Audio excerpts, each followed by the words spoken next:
नमस्कार मित्रों, तो राजस्थान पुलिस की अगली कड़ी के अंतर्गत आज हम लोग जो टॉपिक पढ़ेंगे उस टॉपिक का नाम है ग्रंथियां या ऑब्जेक्टिव ग्लैंड्स। और इस प्रकार के टॉपिक से हमेशा एक क्वेश्चन पूछा जाता ही है। तो जो ग्रंथियां हैं, ये ग्रंथियां तीन प्रकार की होती है। ग्रंथियां कितने प्रकार की होती है? ग्रंथियां तीन प्रकार की होती है। पहला जो प्रकार है ग्रंथियों का, उन्हें कहते हैं अंतःस्रावी ग्रंथि। उनको क्या कहा जाता है? अंतःस्रावी ग्रंथि। और जो अंतःस्रावी ग्रंथि है, इस अंतःस्रावी ग्रंथि के द्वारा हार्मोन्स का स्रावन किया जाता है। जो अंतःस्रावी ग्रंथि है, इस अंतःस्रावी ग्रंथि के द्वारा किसका स्रावन किया जाता है? विद्यार्थियों, हार्मोन्स का। पहले ही क्वेश्चन ये पूछा जाता है कि हार्मोन्स का स्रावन किससे होता है? तो अंतःस्रावी ग्रंथि के द्वारा। और विद्यार्थियों, अंतःस्रावी ग्रंथि जब हार्मोन्स का स्रावन करती है तो इस समय किसी भी नलिका की आवश्यकता नहीं होती है। अर्थात अंतःस्रावी ग्रंथियां कैसी होती है? नलिका विहीन होती है। और ये हार्मोन्स को सीधे विद्यार्थी प्रत्यक्ष रूप से रक्त में क्या कर देती है? मुक्त कर देती है। जो इसका दूसरा क्वेश्चन है, जो यह ग्रंथियों का जो बेटा दूसरा प्रकार है, उसका नाम है बहिस्रावी ग्रंथि।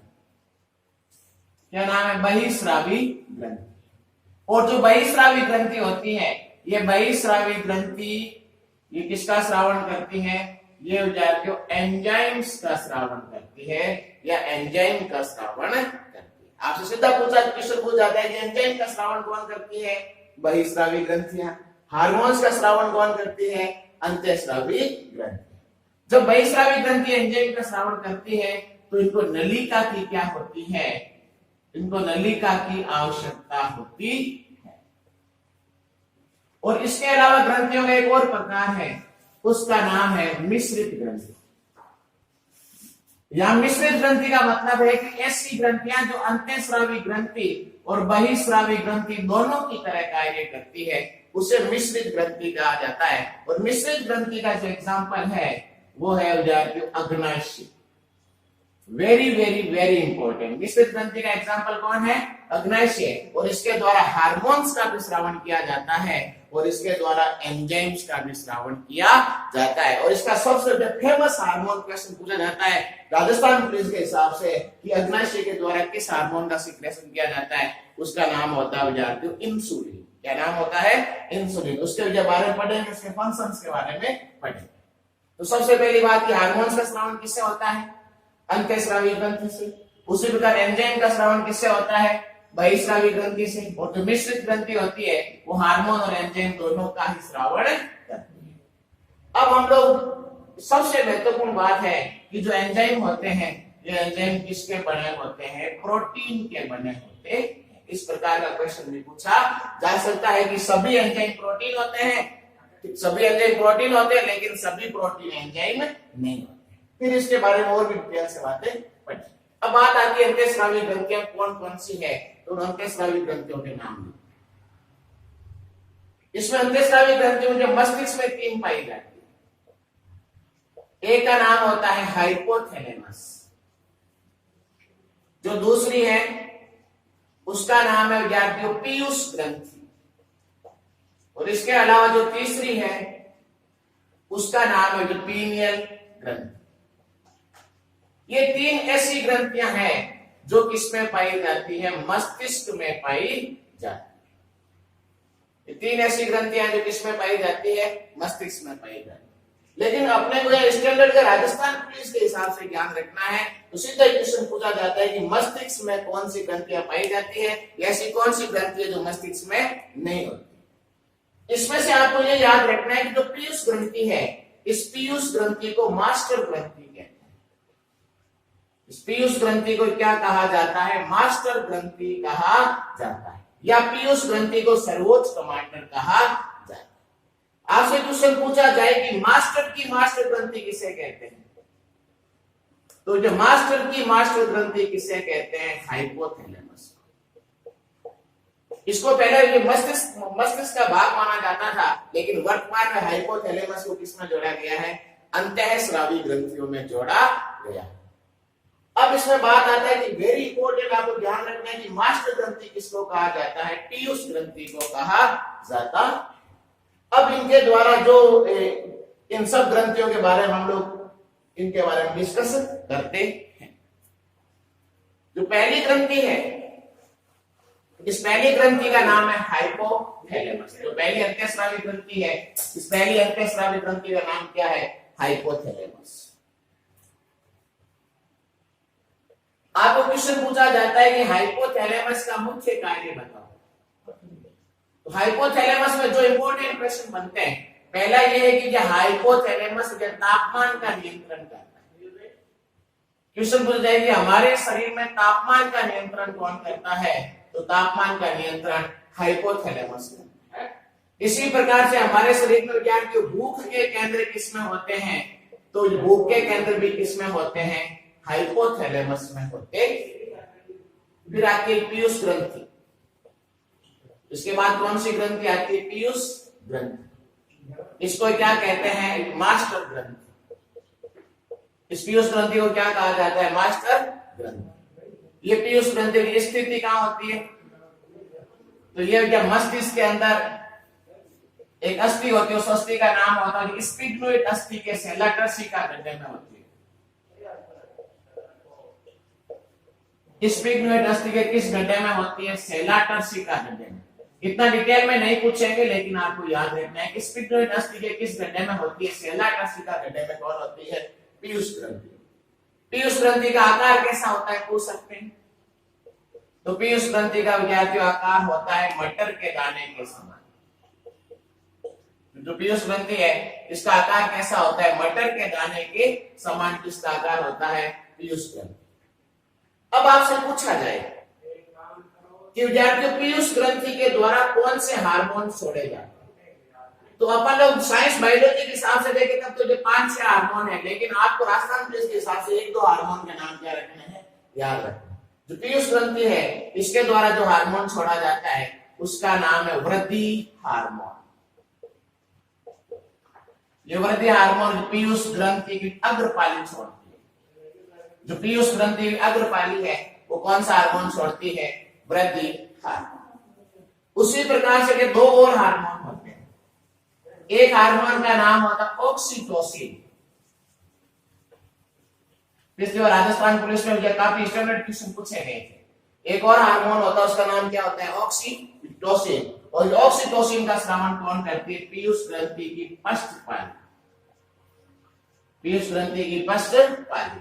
और इसी प्रकार से एक हार्मोन और होता है, उसका नाम होता है एडीएच, एंटी डायूरेटिक हार्मोन। और इसका स्रावन भी कौन करता है, पीयूष ग्रंथि की पश्चपाली। तो आपको याद रखना है कि पीयूष ग्रंथि को क्या कहा जाता है, मास्टर ग्रंथि। इसको मास्टर ग्रंथि क्यों कहते हैं, क्योंकि ये हमारे शरीर की जितनी भी अंतःस्रावी ग्रंथियां हैं उन सब के ऊपर नियंत्रण कौन करती है, पीयूष ग्रंथि। इसका आकार कैसा होता है, मटर के दाने के समान। इसके द्वारा कौन सा हार्मोन छोड़ा जाता है, वृद्धि हार्मोन। और इसके अलावा ऑक्सीटोसिन और एडीएच हार्मोन। जो ऑक्सीटोसिन है, इसका कार्य होता है दुग्ध निष्कासन। जो दुग्ध निष्कासन का कार्य जो है वो कौन सा हार्मोन करता है, ऑक्सीटोसिन करता है। इसके अलावा भी गर्भ उत्क्षेपण प्रतिवर्त होता है, लेकिन इतना यहाँ पूछा नहीं जाता। तो यहाँ पे पहली ग्रंथि कौन सी है, हाइपोथैलेमस मस्तिष्क में। इसके अलावा कौन सी है, पीयूष ग्रंथि। इसे क्या कहते हैं, मास्टर ग्रंथि। इसका आकार कैसा होता है, मटर के दाने के समान। और हार्मोन्स कौन से होते हैं, वृद्धि हार्मोन, ऑक्सीटोसिन और एडीएच। इसके अलावा जब मस्तिष्क में एक और ग्रंथि होती है, उस ग्रंथि का नाम है पीनियल ग्रंथि। इस ग्रंथि का नाम क्या है, पीनियल ग्रंथि। ये भी मस्तिष्क में होती है। जो बेटा पीनियल ग्रंथि है, इस पीनियल ग्रंथि को लैंगिक जैविक गड़ी कहते हैं, ये याद रखना। जो पीनियल ग्रंथि है, इसको क्या कहा जाता है, लैंगिक जैविक गड़ी कहा जाता है। आपसे क्वेश्चन पूछा जाए कि तो लैंगिक जैविक गड़ी किस ग्रंथि को कहा जाता है, तो लैंगिक जैविक ग्रंथि किसको कहा, लैंगिक जैविक गड़ी किसको कहा जाता है, पीनियल ग्रंथि को कहा जाता है। इसके अलावा जो इससे हार्मोन स्रावित होता है, जो हार्मोन स्रावित होता है उस हार्मोन का नाम होता है मेलेटोनिन। इसके द्वारा जो हार्मोन स्रावित होता है उस हार्मोन का नाम क्या होता है? मेलेटोनिन। अब ये मस्तिष्क विद्या 3 ग्रंथियां थी, हाइपोथैलेमस, फिर पीयूष ग्रंथि और उसके बाद में कौन सी बेटा? पीनियल ग्रंथि। नेक्स्ट जो आती है वो आती है हमारी श्वास नली में कौन कौन सी ग्रंथियां होती, हमारी श्वास नली में कौन कौन सी ग्रंथियां होती है। जो श्वास नली है, इस श्वास नली में एक ग्रंथि होती है, उसका नाम है थायराइड ग्रंथि। श्वास नली है, श्वास नली में कौन सी ग्रंथि होती है? थायराइड ग्रंथि। सबसे इंपॉर्टेंट क्या खास बात है थायराइड ग्रंथि की, ये हमारे शरीर की सबसे बड़ी अंतःस्रावी ग्रंथि है। ये हमारे शरीर की क्या है? सबसे बड़ी अंतःस्रावी ग्रंथि। अच्छा, फिर आपसे क्वेश्चन पूछा जाए कि हमारे शरीर की सबसे छोटी अंतःस्रावी ग्रंथि कौन सी? तो हमारे शरीर की सबसे छोटी जो अंतःस्रावी ग्रंथि है उस ग्रंथि का नाम पीयूष ग्रंथि, जिसके बारे में हम लोग पढ़ चुके। ये दोनों बड़े इंपॉर्टेंट। हमारे शरीर की सबसे छोटी अंतःस्रावी ग्रंथि कौन सी है? तो सबसे छोटी जो अंतःस्रावी ग्रंथि है उस ग्रंथि का नाम क्या है? पीयूष ग्रंथि। और सबसे बड़ी अंतःस्रावी ग्रंथि है, उस अंतःस्रावी ग्रंथि का नाम क्या होता है? थायराइड ग्रंथि। और स्थिति कहां होती है? ये श्वास नली में पाई जाती है। जो ये थायराइड ग्रंथि है, इसका जो आकार है वो विद्यार्थियों तितली के जैसा होता है। इसका आकार कैसा होता है विद्यार्थियों? तितली के जैसा होता है। सबसे इंपॉर्टेंट, जो ये थायराइड ग्रंथि है, इसके द्वारा जो हार्मोन छोड़ा जाता है, इसके द्वारा जो हार्मोन छोड़ा जाता है उस हार्मोन का नाम होता है थायरोक्सिन हार्मोन। क्या नाम होता है? थायरोक्सिन हार्मोन का विद्यार्थी क्वेश्चन पूछा जाता है कि थायरोक्सिन हार्मोन का स्रावन किस ग्रंथि से किया जाता है? थायराइड ग्रंथि से। स्थिति कहां है? श्वास नली में। सबसे इंपॉर्टेंट बात क्या है? सबसे बड़ी अंतःस्रावी ग्रंथि कौन सी है? थायराइड। अब जो थायरोक्सिन हार्मोन है या जो ये थायराइड ग्रंथि है, इसमें आयोडोथायरोग्लोबुलिन पाया जाता है। इसमें क्या पाया जाता है? आयोडोथायरोग्लोबुलिन पाया जाता है। आयोडोथायरोग्लोबुलिन पाया जाता है। यहां अपने को इतना ही ध्यान रखना है कि इसमें आयोडो से मतलब क्या है? इसमें आयोडीन पाया जाता है। क्या पाया जाता है? आयोडीन। लेकिन क्वेश्चन क्या याद रखना है कि आयोडीन की कमी से कौन सा रोग होता है? तो जो आयोडीन है इसकी कमी से विद्यार्थी देंगा, या ऑप्शन में किसी को कहते हैं गलगंड रोग या गोइटर रोग होता है। ये एक ही बात है। ये वेरी इंपॉर्टेंट है थायराइड ग्रंथि, जिसमें से निम्न प्रकार के 3 क्वेश्चन पूछा जाता है। सबसे बड़ी अंतःस्रावी ग्रंथि कौन सी? थायराइड। हार्मोन कौन सा छोड़ा जाता है? थायरोक्सिन। इसमें क्या होता है? आयोडीन। और इसकी कमी से कौन सा रोग होता है? गेंगा या गलगंड या गोइटर रोग होता है। आगे देखिए, अब इसके अलावा जो श्वास नली है, इसमें विद्यार्थी थायराइड ग्रंथि के चारों ओर पाई जाती है, उस ग्रंथि का नाम होता है पैराथायराइड ग्रंथि। जो थायराइड ग्रंथि है इसके चारों ओर जो पाई जाती है उस ग्रंथि का नाम होता है पैराथायराइड ग्रंथि।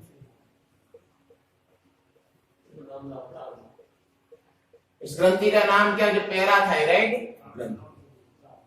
और जो विद्यार्थियों पैराथायराइड ग्रंथि है, इसके द्वारा जो हार्मोन छोड़ा जाता है उस हार्मोन का नाम होता है विद्यार्थियों पैराथार्मोन। क्या नाम होता है? पैराथार्मोन।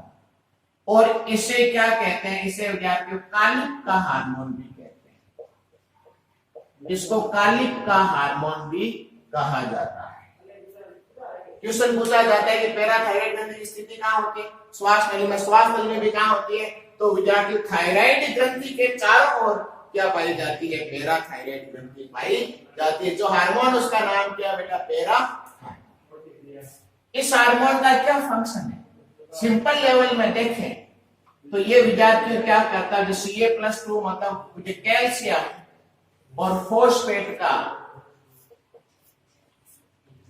यह हार्मोन क्या करता है? रेगुलेशन करता है। ये किसका रेगुलेशन करता है? जाके कैल्शियम और फॉस्फेट का हमारे रुधिर में रेगुलेशन करने का कार्य कौन सा हार्मोन करता है? उसका नाम पैराथायरॉयड। आपसे क्वेश्चन पूछा जाए कि ये कैल्शियम और फॉस्फेट जो है इनका फंक्शन क्या है? कैल्शियम और फॉस्फेट से हमारे शरीर में क्या बनी होती है? विद्यार्थियों, अस्थियां या जो हड्डियां हैं वो किससे मिलकर बनी होती है? बेटा कैल्शियम और फॉस्फेट से मिलकर बनी। वेरी इंपॉर्टेंट, आपसे पूछा जाए कि अस्थियां किससे मिलकर बनी होती है? ये कैल्शियम और फॉस्फेट। इसके अलावा कैल्शियम और फॉस्फेट से कौन मिलकर बने होते हैं? दांत। कौन? दांत। और इस दांत के बाहर की ओर या इनेमल पाया जाता है। क्या पाया जाता है? इनेमल। और ये जो इनेमल होता है ये हमारे शरीर का सबसे कठोरतम पदार्थ है। ये हमारे शरीर का क्या होता है? सबसे कठोरतम जो पदार्थ होता है इसका नाम क्या होता है? या कैल्शियम और फॉस्फेट से क्या मिल बनी होती है? अस्थियां। और इनसे कौन मिलकर बना होता है? दांत। इसके ऊपर किसका आवरण होता है? इनेमल का, जो शरीर का क्या होता है? सबसे कठोरतम पदार्थ होता है। इसकी कमी से, जो पैराथायरॉयड की कमी से जो रोग होता है उस रोग का नाम होता है हाइपो, फिर ये कैल्सिमिक और हाइपोकैल्सिमिक पीके। अगर आपसे रोग पूछा जाए तो रोग का नाम क्या है? हाइपोकैल्सिमिक पीके। हाइपो का मतलब होता है ये कमी। जब शरीर में किसकी कमी हो जाती है? कैल्शियम की कमी हो जाती है तो कौन सा रोग हो जाता है? जब पीके। और इससे मांसपेशियों में क्या उत्पन्न हो जाती है? मांसपेशियों में ऐंठन उत्पन्न हो जाती। इस प्रकार से आपको श्वास नली में कौन सी ग्रंथि याद रखनी बेटा? पैराथायरॉयड। मेन किसका रेगुलेशन करता है? कैल्शियम और फॉस्फेट। कैसे कौन मिली बनी होती है? अस्थियां और दांत। और जो दांत है इसके ऊपर किसका आवरण होता है? ये इनेमल का, जो शरीर का क्या है? सबसे कठोरतम पदार्थ। अब आगे जाकर श्वास नली विद्यार्थियों दो श्वसनिकाओं में बन जाती है। और जिस जगह श्वास नली दो श्वसनिकाओं में बनती है उसे कहा जाता है, उस स्थल का नाम होता है, वो स्थल होता है विद्यार्थियों ट्रेकिया। क्या होता है? ट्रेकिया।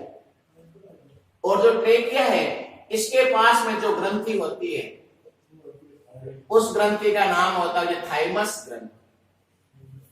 उस ग्रंथि का नाम क्या होता है? थाइमस ग्रंथि। और जो ये थाइमस ग्रंथि है इसके द्वारा जो हार्मोन छोड़ा जाता है उस हार्मोन का नाम होता है थाइमोसिन हार्मोन। पहला पूछा जाता है थाइमस ग्रंथि कहां स्थित होती है? तो ये ट्रेकिया के समीप स्थित होती है। इसके द्वारा कौन सा हार्मोन छोड़ा जाता है? तो थाइमोसिन हार्मोन छोड़ा जाता है।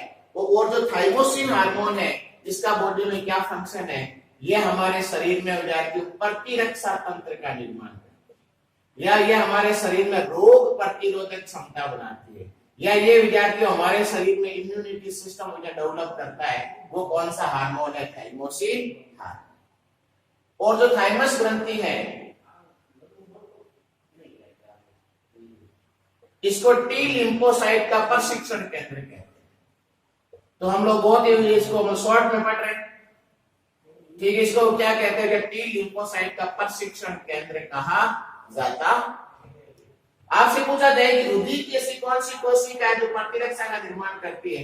उसका नाम होता है WBC। क्या नाम होता है? WBC। नेक्स्ट जो ग्रंथि है, अब आगे जो चलते हैं वो ग्रंथि आती है अधिवृक्क ग्रंथि। अधिवृक्क ग्रंथि, जो ग्रंथि इसका नाम क्या है? अधिवृक्क ग्रंथि। यह विद्यार्थियों एड्रेनलिन ग्रंथि। अधिवृक्क ग्रंथि या कौन सी ग्रंथि? इसको एड्रेनलिन ग्रंथि कहा जाता है। जो अधिवृक्क या एड्रेनलिन ग्रंथि होती है यह विद्यार्थियों वृक्क या किडनी के ऊपर पाई जाती है। ये किसके ऊपर पाई जाती है? वृक्क या किडनी के ऊपर पाई जाती है। इसका आकार कैसा होता है? ये वृक्क या किडनी के ऊपर विद्यार्थियों टोपी सदृश होती है। कैसी होती है? टोपी सदृश। इससे कौन सा हार्मोन छोड़ा जाता है? इसके द्वारा जो हार्मोन छोड़ा जाता है उसका नाम होता है एड्रीनलिन और नॉर एड्रीनलिन। इसका नाम क्या होता है? ये एड्रीनलिन और नॉर एड्रीनलिन। अब बात आती है कि जिन हार्मोन का या इस अधिवृत ग्रंथि का क्या रोल होता है, एड्रीनलिन ग्रंथि का क्या रोल? ये ऐसी ग्रंथि है जो हमारे शरीर को जो संकटकालीन परिस्थितियों से क्या करते हैं? सामना करने हेतु तैयार करते हैं। जब हमारे शरीर में जो संकटकालीन परिस्थितियां हैं, उस स्थिति में जो संकटकालीन परिस्थितियों का सामना करने हेतु कौन सी ग्रंथि है? अधिवृत ग्रंथि है। इसको 3F ग्रंथि भी कहते हैं। अर्थात विद्यार्थी फियर या बेटा फाइट या जो फ्लाइट की स्थिति है, इनके अंदर इस ग्रंथि का रोल होता है।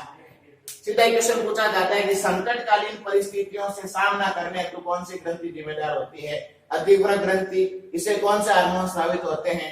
एड्रीनलिन और नॉर एड्रीनलिन हार्मोन का स्रावन किया जाता है। ठीक है, इस प्रकार ये दो ग्रंथियां थी, हमने यहां पढ़ी थाइमस ग्रंथि और अधिवृत या एड्रीनलिन ग्रंथि। नेक्स्ट जो ग्रंथियां हैं, तो इस प्रकार से 3 और 2 5 ग्रंथियां होगी, नहीं 5 और 2 7 ग्रंथियां होगी। अब हमारे पास जो 3 ग्रंथियां बचती हैं, एक ग्रंथि होती है जिसका नाम होता है वत्सन या टेस्टिस, और एक ग्रंथि होती है जिसका नाम होता है अंडाशय या ओवरी। इससे आपको सीधा क्वेश्चन पूछा जाता है कि जो वत्सन है इसके द्वारा कौन सा हार्मोन छोड़ा जाता है? जो वत्सन है इसके द्वारा जो हार्मोन छोड़ा जाता है उस हार्मोन का नाम होता है टेस्टोस्टेरोन। जो वत्सन है इसके द्वारा कौन सा हार्मोन छोड़ा जाता है? इसके द्वारा विद्यार्थियों टेस्टोस्टेरोन हार्मोन का स्रावन किया जाता है। वो टेस्टोस्टेरोन हार्मोन क्या करता है? ये विद्यार्थियों नर के द्वितीयक लैंगिक लक्षणों का निर्धारण करता है। टेस्टोस्टेरोन हार्मोन क्या करता है? नर के द्वितीयक लैंगिक लक्षणों का निर्धारण करता है। आपको केवल हार्मोन का नाम याद रखना है। जो अंडाशय है इसके द्वारा कौन सा हार्मोन छोड़ा जाता है? इसके द्वारा 2 हार्मोन छोड़े जाते हैं। एक का नाम होता है एस्ट्रोजन और एक का नाम होता है प्रोजेस्टेरोन। बस ये नाम आपको याद रखने हैं। ये इतनी सारी क्या थी? अंतःस्रावी ग्रंथियां थी। अब हम लोग पढ़ते हैं बहिस्रावी ग्रंथियां। क्या पढ़ते हैं? बहिस्रावी ग्रंथियां। और बहिस्रावी ग्रंथियों में सबसे पहली जो ग्रंथियां थी, बहिस्रावी ग्रंथि में पहले बता चुका हूं। बहिस्रावी ग्रंथियां वह होती है जिनके द्वारा किसका श्रावण किया जाता है? जिनके द्वारा एंजाइम का श्रावण किया जाता है। और ये एंजाइम किसके बने होते हैं? जो प्रोटीन के बने होते हैं। ठीक है, किसके बने होते हैं? प्रोटीन। बहिस्रावी ग्रंथियां 3 हैं। पहली है कि लार ग्रंथि। पहली कौन सी है? लार ग्रंथि। आपसे क्वेश्चन अक्सर पूछा जाता है कि लार ग्रंथियों के द्वारा क्या स्रावित होती है? लार। और जो विद्यार्थियों लार है, इस लार के अंदर कौन सा एंजाइम पाया जाता है? इस लार में जो एंजाइम होता है उसका नाम होता है लारिये एमाइलेज।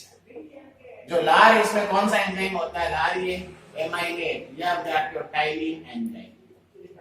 ये अक्सर क्वेश्चन पूछा जाता है कि लार में कौन सा एंजाइम पाया जाता है? इसमें लारिये एमाइलेज या बेटा टाइलिन एंजाइम पाया जाता है। और लारिये एमाइलेज या जो टाइलिन होता है ये स्टार्च को किस में बदलता है? ये स्टार्च को विद्यार्थियों माल्टोज में बदलने का कार्य करता है। और साथ में यहाँ क्या मुक्त होता है? डेक्स्ट्रिन मुक्त होता है। आपसे सीधा क्वेश्चन पूछा जाएगा कि लार में कौन सा एंजाइम होता है? लारिये एमाइलेज, तो आपसे नहीं पता चल रहा है लारी, लेकिन ऑप्शन में रहता कौन? टाइलिन। तो लार के द्वारा कौन सा एंजाइम स्रावित किया जाता है? उसका नाम होता है टाइलिन एंजाइम। ठीक है, इसके बाद में हम लोग जो नेक्स्ट पढ़ते हैं उसका नाम क्या है? यकृत, जिसमें से पिछले साल क्वेश्चन पूछा गया था।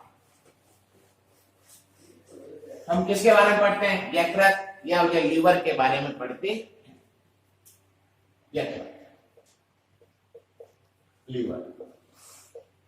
सबसे मेन क्या खास बात, हमारे शरीर की सबसे बड़ी पाचक ग्रंथि है। क्वेश्चन पूछा जाए कि हमारे शरीर की सबसे बड़ी पाचक ग्रंथि है, लेकिन खास बात क्या, इसके द्वारा विद्यार्थियों कोई सा भी एंजाइम नहीं छोड़ा जाता। ये शरीर की सबसे बड़ी पाचक ग्रंथि है, लेकिन इसके द्वारा कोई सा भी एंजाइम छोड़ा नहीं जाता है। सीधा क्वेश्चन, सबसे बड़ी पाचक ग्रंथि का नाम क्या है? यकृत। जो यकृत है, इसमें विद्यार्थियों विटामिन ए, डी, ई और के का संचय होता है। इसमें विटामिन ए, डी, ई और के का क्या होता है? संचय होता है। जो यकृत है, इसमें विद्यार्थियों ग्लाइकोजन का भी क्या होता है? संचय होता है। इसमें किसका संचय होता है? ग्लाइकोजन का। विटामिन ए का संचय किसमें होता है? यकृत में। पिछली बार क्वेश्चन पूछा गया कि विद्यार्थियों यकृत जो है, इस यकृत में पाया जाता है पित्ताशय। यकृत में क्या पाया जाता है? यकृत में विद्यार्थियों पित्ताशय पाया जाता है। और जो ये पित्ताशय है, इस पित्ताशय के द्वारा किसका स्रावन किया जाता है? इसके द्वारा विद्यार्थियों पित्त रस का स्रावन किया जाता है। और जो पित्त रस है, इसका काम क्या होता है? ये वसा का पायशीकरण करता है। ये वसा की विद्यार्थी बड़ी बड़ी गोलिकाओं को छोटी छोटी गोलिकाओं में तोड़ने का कार्य करता है। ये पिछली कांस्टेबल परीक्षा में पूछा गया। और पित्त रस में विद्यार्थी कोई पाचक एंजाइम नहीं होता है। जो पित्त रस है, इसमें कोई पाचक एंजाइम नहीं होता है। ठीक है, ये सारी बातें किसकी थी? यकृत की। सबसे बड़ी पाचक ग्रंथि है, जो विटामिन का संचय करता है, जो ग्लाइकोजन का संचय करता है। इसमें क्या होता है? जो पित्ताशय, और पित्ताशय से क्या स्रावित होता है? पित्त रस। और वसा का क्या करता है? पायशीकरण। और इसमें कोई पाचक एंजाइम नहीं होता है। अब जो आज का टॉपिक है, इसका लास्ट टॉपिक, उसका नाम है अग्नाशय। ये अग्नाशय मिश्रित ग्रंथि है, अर्थात ऐसी ग्रंथि है जो अंत्यस्रावी ग्रंथि की तरह भी कार्य करती है और बहिस्रावी ग्रंथि की तरह भी कार्य करती है। जो अग्नाशय है, इस अग्नाशय में दो भाग होते हैं। अग्नाशय में कितने भाग होते हैं? दो। पहला जो अग्नाशय का भाग है, उसका नाम जो लैंगरहैंस द्वीप कोशिका है। क्या नाम है? लैंगरहैंस द्वीप कोशिका। और जो इसका लैंगरहैंस द्वीप कोशिका जो भाग है, ये किसकी तरह कार्य करता है? अंतःस्रावी ग्रंथि की तरह कार्य करता है।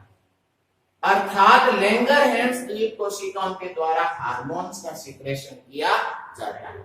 और इसमें क्या 3 तरह की कोशिकाएं पाई जाती है। एक का नाम एल्फा, एक का नाम जो बीटा, एक का नाम जो डेल्टा या जो गामा, कुछ भी कह सकते हैं। जो इसकी जो बीटा कोशिका है, वो वेरी इंपॉर्टेंट है।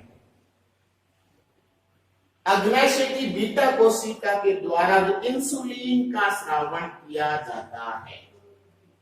अग्नाशय की बीटा कोशिका के द्वारा किसका स्रावन किया जाता है? इंसुलिन। अग्नाशय की अल्फा कोशिका के द्वारा ग्लूकागोन का स्रावन किया जाता है। और अग्नाशय की डेल्टा कोशिका के द्वारा सोमेटोस्टेटिन का स्रावन किया जाता है। जिसका श्रवण किया जाता है? सोमेटोस्टेटिन। ठीक है, लेकिन आपको ज्यादा याद क्या रखना है? इंसुलिन। सबसे पहले अग्नाशय कैसी ग्रंथि है? अग्नाशय मिश्रित ग्रंथि है। कैसी ग्रंथि है? मिश्रित ग्रंथि का नाम बताओ, वो कौन सी है?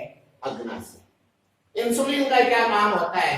जो इंसुलिन है, ये विद्यार्थी ग्लूकोज को किसमें बदलता है? ग्लाइकोजन। जो ग्लूकोज है, इसको ग्लाइकोजन में बदलने का कार्य कौन करता है? इंसुलिन। और जो ग्लाइकोजन है, इसको वापस ग्लूकोज में कौन बदलता है? उसका नाम होता है ग्लूकागोन। इसकी कमी से कौन सा रोग होता है? ये याद रखना, ये भी इंपॉर्टेंट है। तो इंसुलिन की कमी से जो रोग होता है, या इंसुलिन हार्मोन की कमी से, उसका नाम है डायबिटीज मेलाइटस। एक होता है डायबिटीज इंसिपिडस, जो बेटा एटीएच हार्मोन की कमी से होता है। लेकिन इसकी कमी से कौन सा रोग होता है? Diabetes mellitus. कौन सा? Diabetes mellitus. जो अग्नाशय का दूसरा भाग होता है, उसका नाम होता है SC9। क्या नाम होता है? SC9। और जो SC9 है ये किसकी तरह कार्य करता है? बहिस्रावी ग्रंथि की तरह कार्य करता है।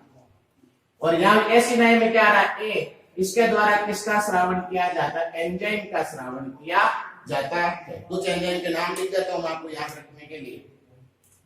जिससे जो एंजाइम श्रावित किए जाते हैं उन एंजाइम के नाम होते हैं विद्यार्थी ट्रिप्सिन, उसी प्रकार से काइमोट्रिप्सिन